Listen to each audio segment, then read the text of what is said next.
Hi, friends. This is a guide to reading Greek-English interlinear text.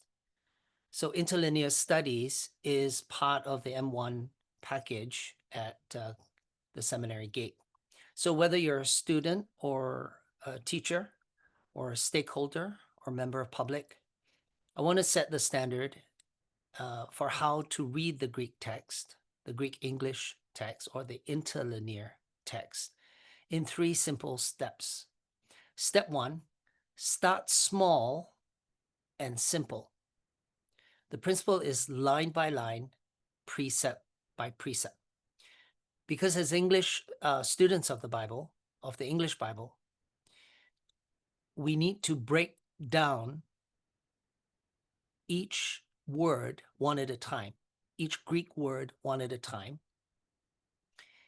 We need to take note mentally what we think each word means, reflecting on our own personal memory or familiarization with that particular verse. So step 1 is not to worry about the grammar at this point, but just keep it simple, fragment by fragment, line by line, precept by precept. So that's step 1.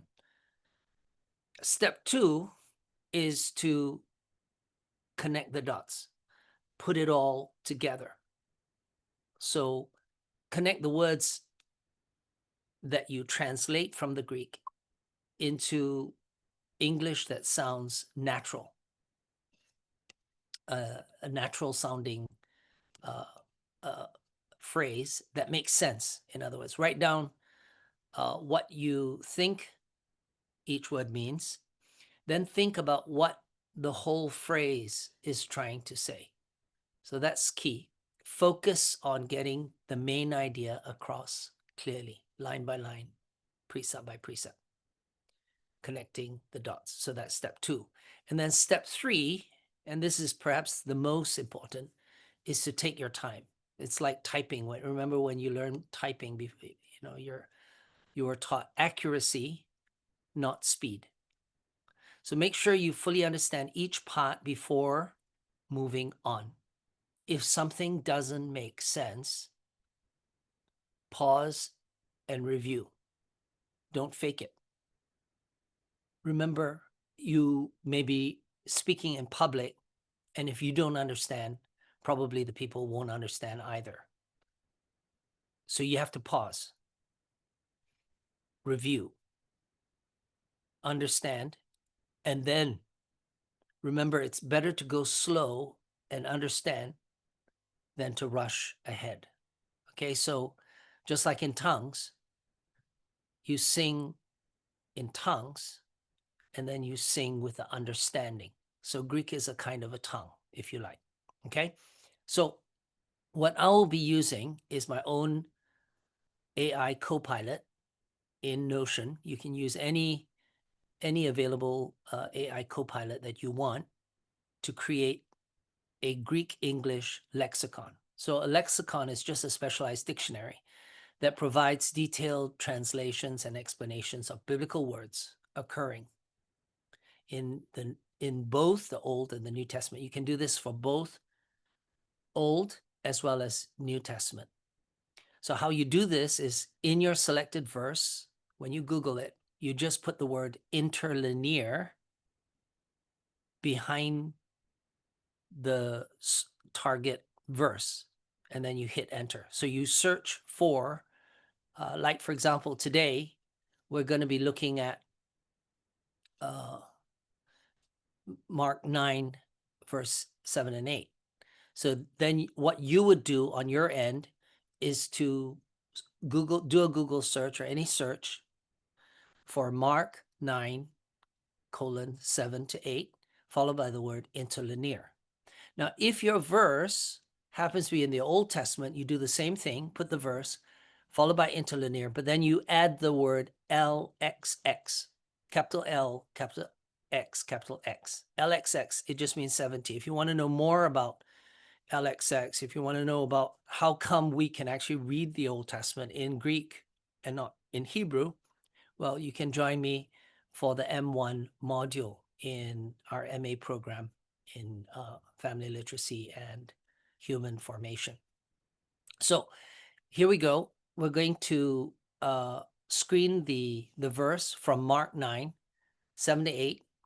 And it's about the Father's voice from heaven that confirms Jesus' identity and authority, calling us to listen to him above all others. And it's entitled Poof, because in this pericope, in this event that happens on the Mount of Transfiguration, is actually a transition between old and new.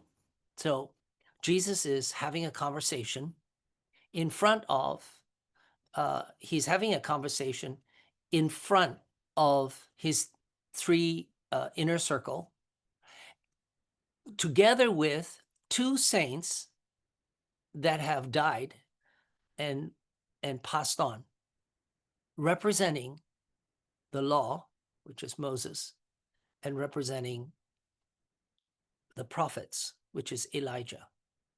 So you have to imagine that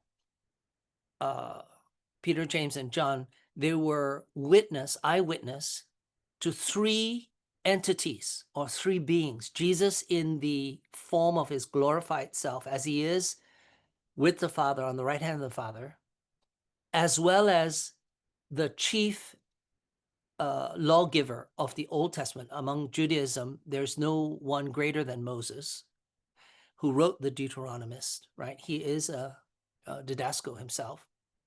And then Elijah, who represents the entire corpus of both major prophets and minor prophets. He embodies the essence of what it is to be a mouthpiece of God, or rather the eye of God on earth as a prophetia.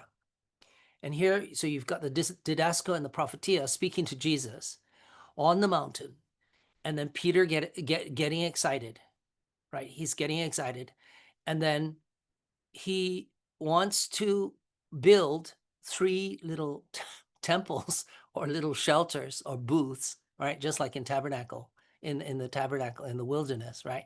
During the Feast of Tabernacles, how the Jews, they build these little wooden kind of sheds, one for Jesus, one for Moses, one for Elijah, right? And before he can speak further, a cloud descends and a voice from heaven stops him, arrests him in mid-speech, and says, hold on, right? This is my beloved son, listen to him. And then when the cloud lifts, poof, right? Meaning there's no more Moses and there's no more Elijah. It's trying to send us a message. The same thing with anything at all that we have placed as a substitute for Jesus. For example, some worship Paul, some worship Peter, right? Later on in the early church, some were of Paul and some were of Apollos. So you could say Paul and Apollos, poof, right? You can say this of any of the religions. You can talk about Buddhism, Islam, poof. You can even say Protestantism, Catholicism, poof. Think of the most important political leaders. Premier of China, Xi. Oval Office, Trump, poof. What's left is Jesus. You can even put your own name there, or your father and mother, poof. Or the Pope and some other religious leader, Billy Graham or whatever, poof. The moment you put something more important, right? A policy, a bank account, whatever it is, even your wife and your children or your husband, poof. There must be nothing more important than Jesus. Not even yourself. You can self-poof yourself. How badly do you want to know Jesus? Self. Me, myself, and I. Poof. You get the point. Okay. So we're gonna go through here and take a look at how to read this passage. All right. And I'm going to teach it to you because it's important in the church and seminary for us to be able to access the original language. So here we go. This would be an example of a reading from Mark 9, 7, and 8. Hutas estin ha huias mu. So you stop at that comma. The comma gives you a clue, right? And then you translate that little portion of that fragment, and then you think what it means. This is the son of me. Obviously, this is not good English. It doesn't make sense. So obviously it's going to be this is, and then you delete the, you just said, this is my son. Okay, don't read it, this is the son of me, because that would be just pidgin English, basically, broken English. But we don't want that. We want a dynamic translation. And it also shows that you actually understand what hautas estin ha huias mu means. Now, you don't care about how you pronounce, whether it's, for example, hautas estin ha huias mu. You don't care how you pronounce the Greek words. And by the way, everybody knows Greek already in the world after COVID. We know Omicron, Delta, we know all these kind of things, right? And then from mathematics, from chemistry, biology, physics, you name it, everybody knows Greek, right? Military, aviation, so on and so forth. So it's only 24 letters, okay? So everybody knows Greek already, more or less, 75% already, right? And you don't have to worry how you pronounce stuff, because nobody alive knows how it's properly pronounced. Now, of course, you can say that modern Greek, yes, there is such a thing as modern Greek, but languages have changed. Just like English, Elizabethan English or the Queen's English today, and the English that Shakespeare spoke it's different, but it's the same. It's Old English and New English. And then if you go even further back into the time of King Alfred in the 9th century or 11th century, in the Germanic tribes, English would have morphed again, right? So and then before that, you go into the Germanic tribes, you go into and then 1,000 years ago, you've got Latin, and you've got Roman and Latin, and then Greek. Actually, it's all connected with the alphabet. It's all connected with a thought. So, Greek, Hebrew, poof. Latin, German, poof. French, Spanish, poof. It doesn't matter. It's the thought. It's the line upon line. That's the important thing. Okay, so in this case, you don't continue to read through the whole line, because you'll confuse your listener. Stop where the punctuation mark is, or a logical break. So in this case, hautas estin ha huias mu, break. Then you give it a quick recap or summary in dynamic English. This is my son. Okay, let's move on to the next line. Then you've got ha, agapetos. I'm not going to go into the reason why it's not a or o, that Omicron with the rough breathing on it. That you have to take our M1 course for that. But it is ha, agapetos. If you're not sure how to pronounce, just break it up. It's exactly like in English or Malay or Tagalog or any other language. All right, ha, agapetos, the beloved. Okay, so this is my son, or my beloved son, you could say. Right, so that's a thought, that's a precept. Right, okay, now let's move on to the next one. Akuate autu.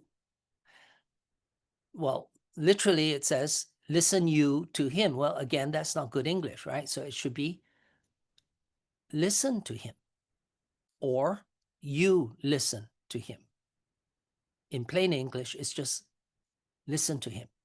He's trying to make a point. And of course, you notice that word akuo, akuate, is from akuo, and we use that in worship bands and so on and so forth when we talk about the acoustics of a room, right?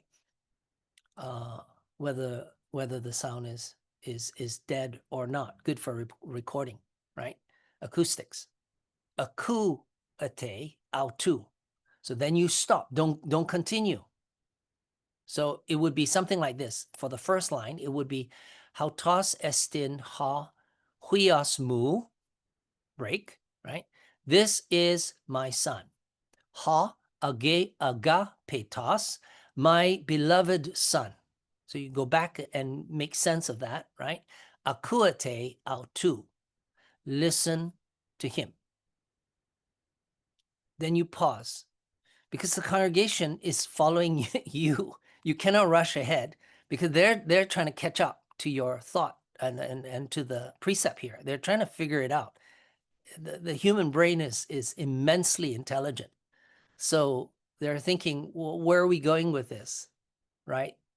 Why is this voice from heaven saying, listen to him? Why? Why is that? And okay, so then we go to the next line. Kai exapina,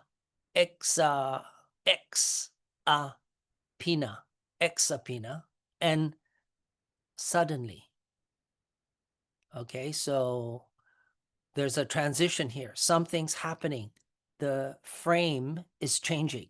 The camera angle is changing. Something from heavenly direction point or heavenly supervision is going on now.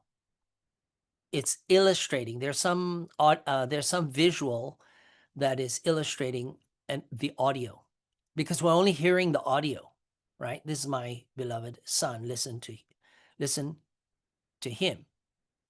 And then the video changes, right?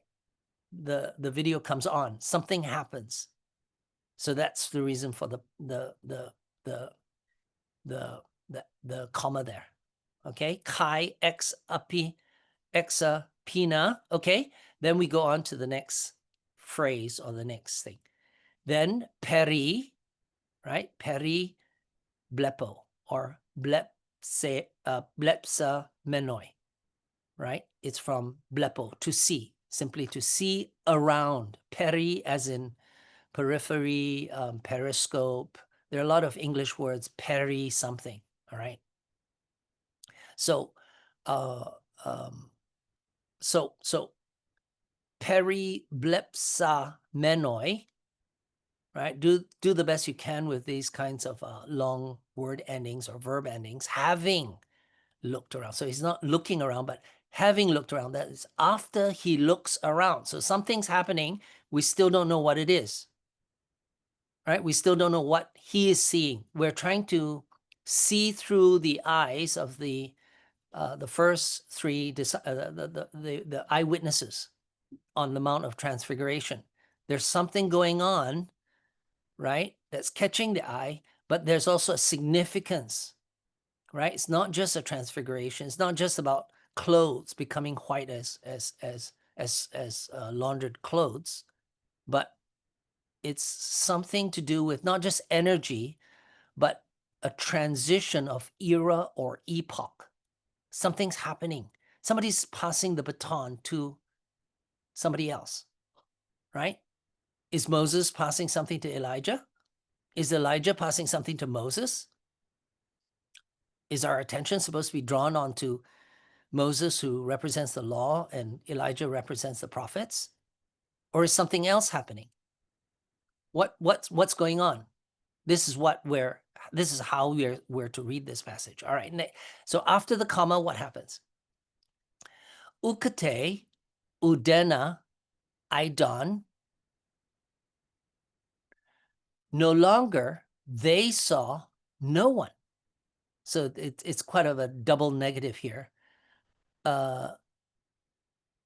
It's like in English, you would say there weren't, or we ain't seen nobody, to use a colloquial expression. I mean, we ain't seen nobody after that. We ain't seen, just imagine that kind of colloquialism. It was a double negative. We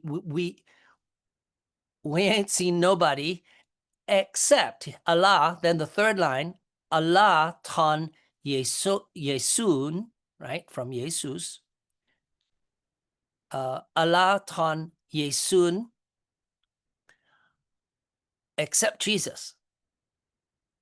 Monon meth he ao tone, alone with them, with Peter, James, and John.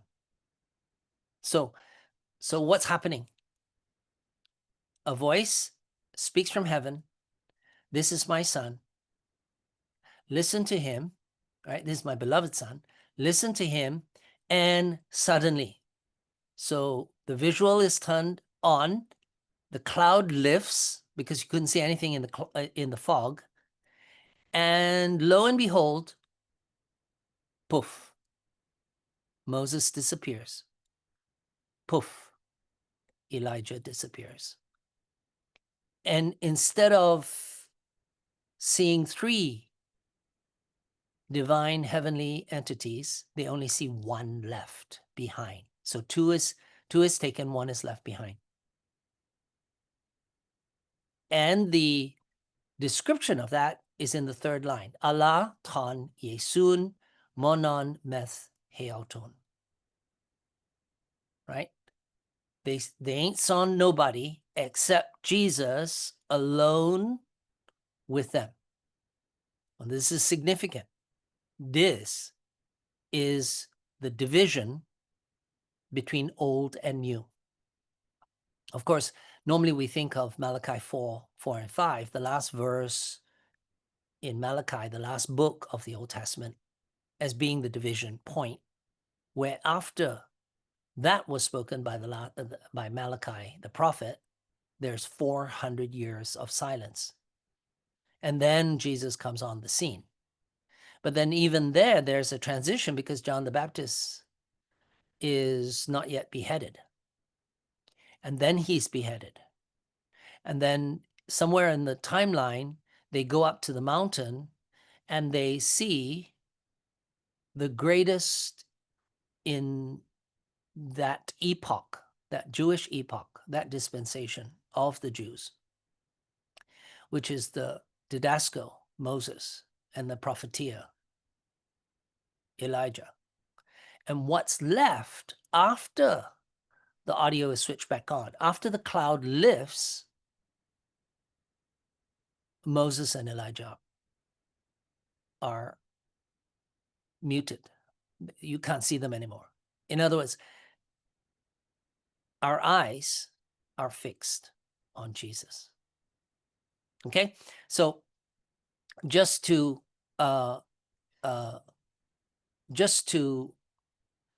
close in this prayer strategy, right? There are 3 steps that you need to take whenever you're reading the Greek English interlinear. The first is to start small, line by line, right? Look at each Greek word one at a time. Write down what you think each word means. Don't worry about the grammar, right? Why don't worry about the grammar? For English, students of the English Bible, you'd have to worry about that because you've already got scholars who, 100 years ago, 150 years ago, even the monks' time, they started doing the translation and now it's all digitalized. So it's all already done for you. Okay, you don't have to bother to do that unless you're full-time and you have the time, right? So start small and simple, step 1, then connect the dots. Put everything together, the whole idea in a phrase that sounds natural in English. Don't fake it, especially in public. Don't just stumble over the words because people will stumble with you. right? The blind lead the blind. You have to think about what the whole phrase is trying to say. And then take your time, especially when you're a beginner and we're trying to bring the whole congregation, we're trying to bring the whole seminary with us together in this. Accuracy and not speed. Okay, so over a period of 5 years, you will, first of all, get familiar with the 24 alphabets, which you already know from physics and science and chemistry and biology and all that COVID language, right? And then you'll be able to go beyond transliteration, beyond pronunciation, beyond even translation into interpretation, or what we call hermeneutics.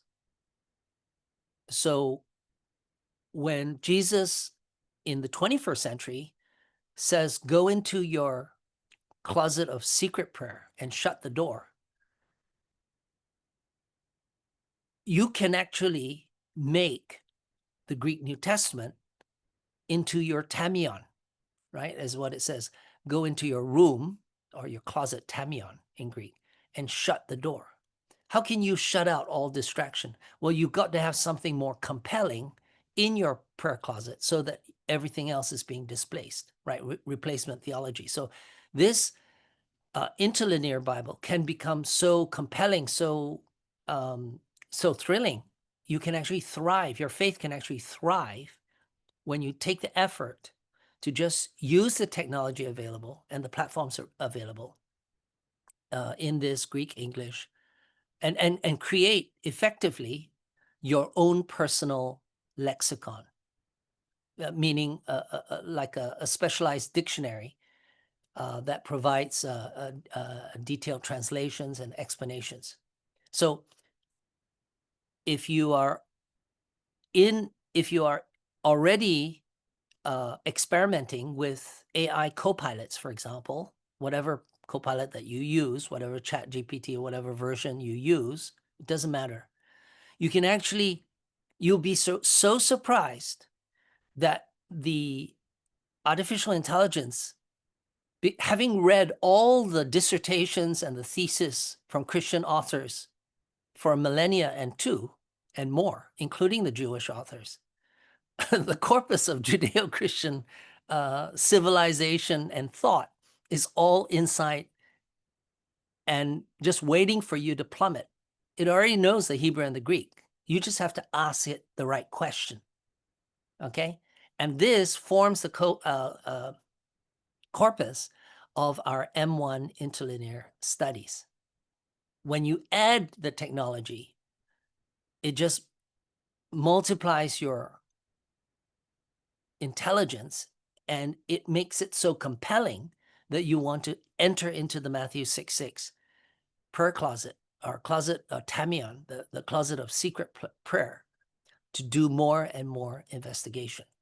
So let me pray, and we'll close with this prayer. Heavenly Father, we stand in awe of this sacred moment when you spoke from the cloud, declaring Jesus as your beloved Son. We hear your command to listen to him above all other voices. Lord Jesus, like the disciples who saw only you after the vision faded, help us to fix our eyes solely on you. In a world of many distractions, may you alone be our focus and guide. Grant us ears to hear your voice clearly and hearts ready to obey your commands. Let every other voice fade away until we hear only you speaking to our hearts. May we, like Peter, James, and John, be transformed by our encounters with your glory, carrying these revelations into our daily walk with you. In Jesus' precious name we pray, and we close this recording at this time.